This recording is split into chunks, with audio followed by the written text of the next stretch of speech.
Plutôt 35 ou 16? Panoramique ou 1,66? Ce soir, le truc vous dévoile tout sur les différents formats. Aujourd'hui, le truc s'intéresse au format. Voici un mot fort galvaudé et nous entendons vous en restituer ici et maintenant les véritables significations.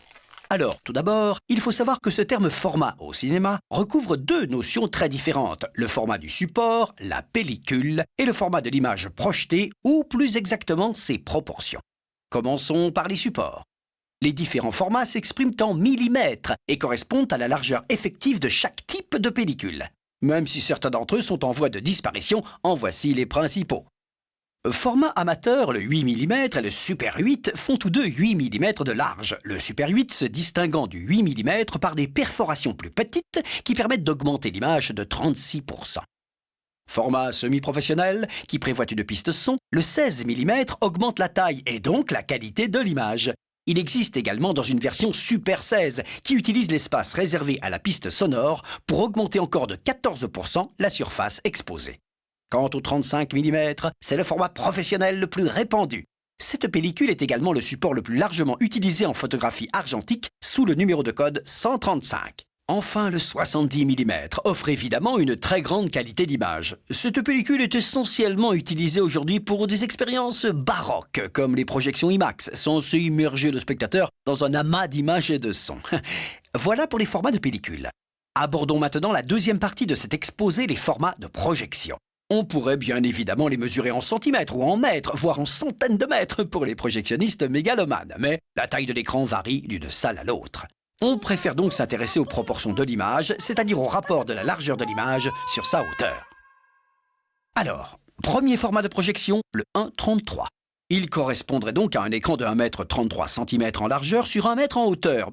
Mais selon les salles, il peut se multiplier en 13,30 m par 10 mètres, 133 mètres par 100 mètres, etc., etc.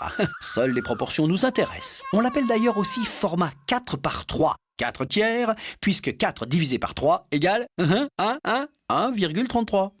Ce format presque carré est historique. C'est celui de toutes les projections jusque dans les années 1950, lorsque la télévision, qui adopte ce même format, commence à menacer l'industrie cinématographique. Les films prennent alors des formats de plus en plus larges et panoramiques pour affirmer leur suprématie spectaculaire. En voici les principaux. Le 1,66, dit aussi standard européen, est obtenu en plaçant un cache au moment de la prise de vue ou au plus tard lors de la projection. Certes, la portion de pellicule exposée ou projetée est moindre, mais la perfection des pellicules et des objectifs actuels permet de maintenir une qualité suffisante.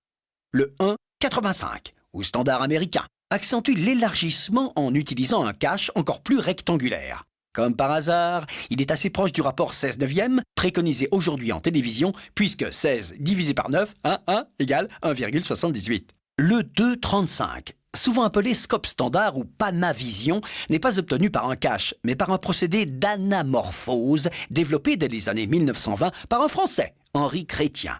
Il consiste à utiliser lors du tournage un objectif anamorphique qui comprime l'image captée dans sa largeur et lors de la projection un objectif qui étire l'image captée pour lui restituer ses proportions d'origine.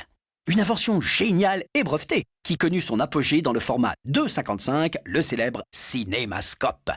Malheureusement, ses spécificités techniques, perforations spécifiques et pistes son magnétiques le font disparaître à l'heure de la standardisation industrielle des salles de cinéma. On récapitule. Le terme format au cinéma recouvre deux notions bien distinctes, le format du support, les largeurs de pellicule exprimées en millimètres, et le format de l'image projetée exprimé par le quotient de la largeur de l'image par la hauteur de l'image. À bientôt pour un nouveau truc.